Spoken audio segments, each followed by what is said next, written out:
Century 21 et ses 915 agences immobilières au service de vos projets partout en France présentent Sud Radio Conseil de famille. C'est aussi la rentrée pour Conseil de famille qui s'adresse à tous ceux qui ont pour projet de gérer, développer ou bien de transmettre un patrimoine. Tout au long de cette seconde saison, du lundi au vendredi, eh bien Sud Radio vous propose de partager les conseils avisés d'un professionnel du patrimoine. Bonjour Stéphane Moller. Bonjour Philippe. Bonjour, vous êtes associé au sein du cabinet VIA. La gestion de patrimoine chez vous, eh bien c'est une passion. C'est aussi votre métier depuis plus de 10 ans.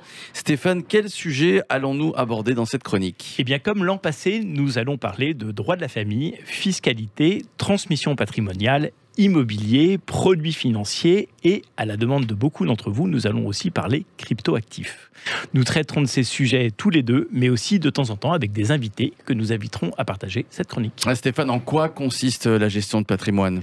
Eh bien, un conseiller en gestion de patrimoine, c'est tout à la fois l'architecte et le chef d'orchestre de votre patrimoine. En fait, il vous aide à construire, puis à gérer votre patrimoine. Et à qui ça s'adresse ? Parce que l'on entend patrimoine, quand on entend patrimoine, on comprend surtout fortune, et on est tenté de se dire, il est sympathique ce monsieur, mais c'est pas pour moi. En réalité, c'était un peu plus nuancé que ça, non ? Ouais, c'est surtout devenu plus large que ça. Ce que vous décrivez était encore juste il y a une dizaine d'années, mais ces dernières années, la gestion de patrimoine s'est très largement démocratisée. Aujourd'hui, chaque personne qui a envie d'investir trouve une écoute auprès des professionnels du patrimoine. Ce qui est déterminant, c'est donc l'envie, justement. Et on imagine que de ce point de vue, et vous pouvez en témoigner, les motivations sont souvent très différentes. Et oui, et l'on l'évoquait, ces motivations sont liées aux différentes étapes de la vie. En fait, il y a trois grandes phases dans l'organisation du patrimoine. Il y a la phase de constitution du patrimoine, vient ensuite le moment de gérer ce patrimoine, et arrive plus tard la phase de transmission. J'ai acquis un patrimoine et je souhaite le transmettre à mes enfants.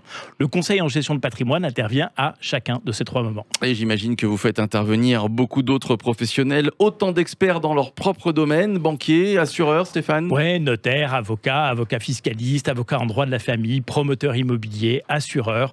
C'est aussi pour ça qu'on se considère comme des chefs d'orchestre. En fait, il faut coordonner la réflexion et le travail de chacun de ces professionnels en fonction et autour des besoins de nos clients. Avec vous Stéphane, ce seront donc chaque jour autant de bons conseils de gestion de patrimoine, ceux d'un professionnel aguerri, on l'a bien compris, ceux aussi d'un bon père de famille, ceux que par ailleurs vous êtes aussi. Conseil de famille revient demain ? Eh bien, j'allais vous le dire. À demain Philippe. Retrouvez nos chroniques quotidiennes sur le site de Sud Radio et vous posez vos questions sur le blog de Conseil de famille. C'était Sud Radio Conseil de famille. avec Century 21 et ses 915 agences immobilières au service de vos projets partout en France.